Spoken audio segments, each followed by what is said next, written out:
जय श्री कृष्ण दोस्तों।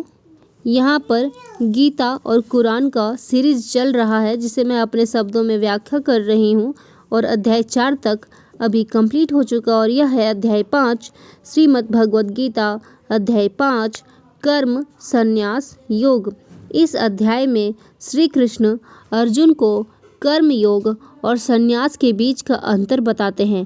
और संन्यास मीन्स मैं आप लोगों को बता दूं कि त्याग होता है। संन्यास मीन्स त्याग। और अंत में निष्कर्ष निकलता है कि कर्म करते हुए त्याग की भावना कर्म योग अधिक श्रेष्ठ है। कर्म करते हुए ही त्याग की भावना रखना सन्यासी बनने से ज़्यादा फ्रूटफुल है। अब इससे आप क्या समझते हैं? क्योंकि आप जब कोई भी कर्म कर रहे हैं, सपोज कि आप एक जॉइंट फैमिली में रहते हो और आप वहाँ पर हर काम किए जा रहे हो, लोगों को भलाई के लिए सारा कुछ कर रहे हो, परंतु बदले में आपको फिर क्या मिलेगा उसकी उम्मीद किए बिना बस अपने परिवार के सदस्यों को ऊपर उठाने की कोशिश में लगे हो, तो यही है सच्चा त्याग और कर्म योग। यदि मैं इन बातों को पढ़ती हूँ तो मैं यह ज़रूर सोचती हूँ और पाती हूँ अपने पापा को कि मेरे पापा ने कर्म योग भी किया और ज्ञान यज्ञ भी किया। गीता के अनुसार यज्ञ में सबसे बड़ा यज्ञ है तो ज्ञान यज्ञ है, और ज्ञान यज्ञ का मतलब ज्ञान का आदान प्रदान होता है। आप जो भी जानते हो उसे लोगों में बांटना। तो मेरे पापा एक शिक्षक के रूप में ज्ञान यज्ञ भी किए और मेरे पापा लोगों को संभालने का कार्य करते हुए बिना उम्मीद के कर्म योग भी कर लिए। तो चलिए अब मैं आगे बढ़ती हूँ। संन्यास और कर्म योग दोनों ही मोक्ष देने वाले हैं, परंतु कर्म योग जिसमें मनुष्य कार्य करता है पर आसक्ति नहीं रखता, वो श्रेष्ठ है। संन्यास और कर्म योग दोनों ही मोक्ष देने वाले हैं, परंतु कर्म योग जिसमें मनुष्य कार्य करता है पर आसक्ति नहीं रखता, वो श्रेष्ठ है। भगवान कहते हैं कि सिर्फ काम छोड़ना जरूरी नहीं, बल्कि काम करते हुए मोह, फल की इच्छा और अहंकार छोड़ना ज़्यादा सच्चा त्याग है। सच्चा योगी वही है जो सोचता है मैं कुछ नहीं करता, जब वह खाता है, सोता है, बोलता है, चलता है, सब कुछ ईश्वर अर्पण भाव से करता है, तो वह सच्चा योगी है। ज्ञानी व्यक्ति सबको समान दृष्टि से देखता है, चाहे वो ब्राह्मण हो या पशु। यही समत्व की भावना मुक्ति का आधार है। और समत्व की भावना आप रखें, क्योंकि आज भी हमारे समाज में, हिंदू समाज में जातिवाद इतना ज़्यादा अंदर तक गढ़ा हुआ है कि लोग इससे ऊपर उठ ही नहीं पा रहे हैं। चुनाव में भी जब नेता को चुनना होता है तो जातिवाद पहले तो धार्मिक तक जाते हैं, उसके बाद जब धर्म के अंदर की बात होती है तब जाति में आ जाते हैं, और जब जाति के अंदर में भी बात आती है तो पता नहीं और कितने कितने सारे बंटवारे हो जाते हैं। इसलिए इन चीज़ों से हटकर समत्व की भावना रखें, समता की भावना रखें, क्योंकि आज हमारे देश में संविधान भी है जो हमें बताता है हम सब एक बराबर है, सबके लिए कानून एक बराबर है। तो ये धार्मिक ग्रंथ, ये हमारा आज का कानून हम सभी को बस यही बताता है कि हम में इक्वलिटी होनी चाहिए, समता का भाव होना चाहिए। इसलिए समता की भाव जरूर रखें। और अंतिम रूप से मैं यह कहना चाहूँगी इन बातों को कि कर्म करते हुए त्याग करना यही सच्चा योग है। आत्मा अकर्ता है, मीन्स आत्मा कुछ नहीं करता, तुम कर्म नहीं करते, केवल साक्षी हो इस बात की। समदृष्टि और शांत चित्त से जीवन जीने वाला ही मुक्त होता है। तो चलिए, मैं उम्मीद करती हूँ इन पंक्तियों का आपके जीवन पर ज़रूर असर पड़ा होगा। और इसके साथ एक कहानी भी, इस अध्याय 5वां का एक कहानी सुनाती हूँ। दो संत थे, इस अध्याय 5वां का एक कहानी भी सुनाती हूँ। दो संत थे, ज्ञानदास और कर्मदास। ज्ञानदास अपने जीवन से मुंह मोड़ लिया, मीन्स जितने भी उसके सगे संबंधी थे उनको छोड़कर वह जंगल में जाकर सन्यासी बन गया।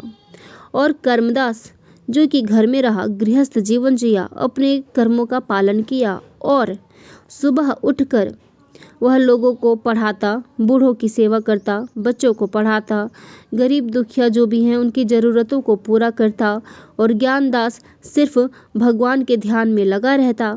भगवान कहते हैं कि इन दोनों में से मुक्ति किसे सबसे पहले मिलेगी। तब वह जाकर एक संत से जा मिलते हैं और संत से कहते हैं कि देखिए, हम दो संत हैं, यह है ज्ञानदास और मैं कर्मदास। ज्ञानदास को मुक्ति मिलेगी या मुझे मिलेगी? तब संत ने कहा कि मुक्ति तो दोनों को मिलेगी, परंतु सन्यासी से भी ज़्यादा बड़ा तप और तपस्या वो करते हैं जो अपने कर्म से नहीं भागते और कर्म से ना भागते हुए कर्म करते हुए भी त्याग की भावना रखते हैं। वही सबसे बड़ा और सबसे सच्चा त्यागी है। उसे ही सर्वश्रेष्ठ माना जाएगा और मोक्ष की प्राप्ति होगी। इसलिए अपने कर्म, अपने दायित्व से ना भागते हुए अपने चीज़ों को, अपने मन को चीज़ों से हटा ले, ताकि आपको उसमें आसक्ति ना रहे, मोह ना रहे, लगाव ना रहे, और फिर आप अपना कर्म धैर्यपूर्वक करते चले जाएं, क्योंकि तब आप खुश भी होंगे। क्योंकि हमेशा कहा जाता है उम्मीद जितना ज़्यादा रखोगे दुख उतना ज़्यादा मिलेगा, और यहाँ भगवान हमें कहते ही हैं कि उम्मीद हमें नहीं रखनी चाहिए, मीन्स फल की चिंता करनी ही नहीं चाहिए।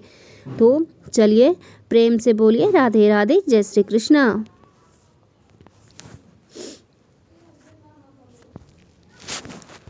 अब बारी है कुरान सूरह अल माइदा अध्याय 5, वाचा और जिम्मेदारी। सोचो, एक ऐसी ज़मीन जहाँ लोग एक दूसरे से वादा करते हैं, सच्चाई निभाते हैं और सब इंसानों को इंसाफ देते हैं। यही पैगाम है सूरह अल माइदा का। ईश्वर से किया गया वादा निभाना सबसे बड़ी इबादत है। ईश्वर से किया गया वादा सबसे बड़ी पूजा है, क्योंकि उनसे किया गया वादा ही हमें निभाना है, जिसलिए हम धरती पर आए हुए हैं। तो चलिए एक कहानी के साथ आगे बढ़ते हैं। एक गांव में दो दोस्त रहते थे, अली और समीर। दोनों नेक दिल थे। एक दिन उन्होंने एक वादा किया कि वे हमेशा सच बोलेंगे, ज़रूरतमंद की मदद करेंगे और कभी किसी को धोखा नहीं देंगे। कुछ साल बाद समीर अमीर बन गया और लालच में आकर दूसरों को धोखा देने लगा। अली अब भी ईमानदारी से अपना काम करता रहा। एक दिन गांव में सूखा पड़ा। सब लोग समीर से मदद मांगने लगे। समीर ने कहा, मेरी दौलत मेरी है। तभी गांव के बुजुर्ग ने कहा, जिसने खुदा से वादा तोड़ा उसकी दौलत उसका साथ छोड़ देती है। समीर का कारोबार डूब गया और वही लोग जिनसे उसने मुंह मोड़ा था अब उससे दूर हो गए। सीख, ईश्वर कहता है इंसाफ करो, भलाई करो और जो वादा किया है उसे निभाओ। अब इन बातों के लिए हम मुख्य रूप से क्या क्या समझेंगे, आगे देखते हैं। पहला, ईश्वर से जो वचन लिया है उसे निभाओ, चाहे वो नमाज हो, रोज़ा हो या इंसानियत के लिए किया गया कोई भी वादा। दूसरा, सच्चाई और इंसाफ से बड़ा कोई धर्म नहीं है। सच्चाई और इंसाफ से बड़ा कोई धर्म नहीं है। किसी के साथ जुल्म मत करो, दुश्मन से भी न्याय करो। क्या करना है? दुश्मन से भी न्याय करना है। तीसरा, भोजन और हलाल हराम की बातें। ईश्वर ने बताया कि क्या सही है और क्या नुकसानदेह है, ताकि हम सेहतमंद और पाक जिंदगी जिएं। मूसा और जीसस का जिक्र बताता है कि अल्लाह ने हर कौम को एक नबी दिया और सबका संदेश था भलाई, इंसाफ और एक ईश्वर। अल्लाह बताता है कि सबको एक नबी मिला जिसने सभी को संदेश दिया भलाई का, इंसाफ का और एक ईश्वर का। सच कहो तो हमारे पास सच में एक ही ईश्वर है, क्योंकि हम नाम हजार लेते हों पर ख्याल तो वो हमारा एक जैसा ही रखते हैं।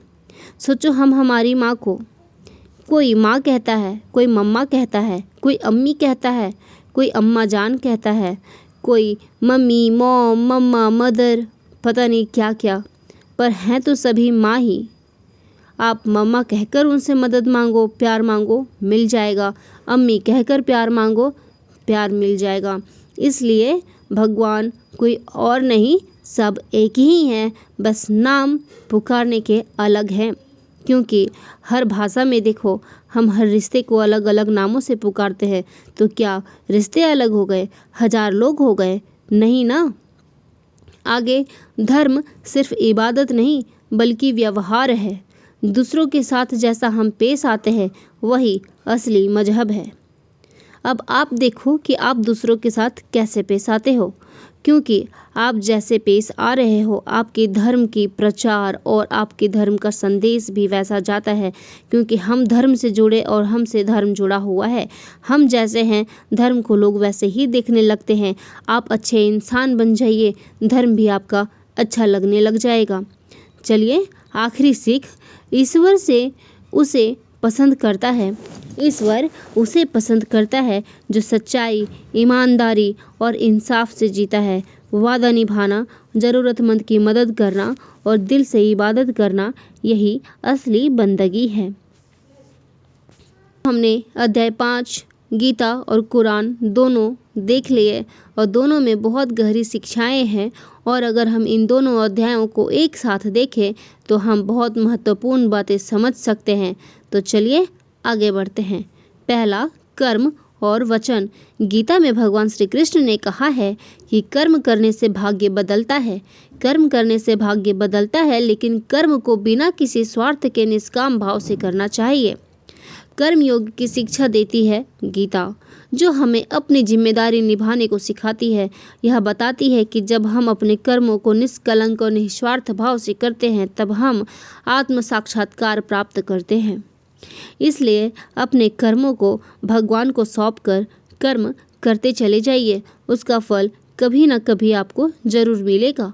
कुरान में कहा गया है कि तुम क्या करते हो वही तुम्हारे लिए फायदेमंद होगा, और जो तुमसे वादा किया गया है उसे पूरा करना महत्वपूर्ण है। कुरान भी सच्चाई, न्याय और ईमानदारी पर बल देती है। दूसरा, त्याग और संतुलन। गीता में त्याग और संतुलन की बात कही गई है। भगवान श्री कृष्ण ने कहा है कि व्यक्ति को काम, क्रोध, लोभ और मोह से दूर रहकर त्याग करना चाहिए, लेकिन साथ ही अपनी जिम्मेदारियों से भी भागना नहीं चाहिए। कुरान में भी हम पाते हैं कि धर्म, सच्चाई और नफस मीन्स मन के बीच संतुलन रखना चाहिए। कुरान हमें बताती है कि कभी भी अपने आप को खोने के बजाय हमें सच्चाई और तात्कालिक ज़रूरतों के बीच संतुलन रखना चाहिए।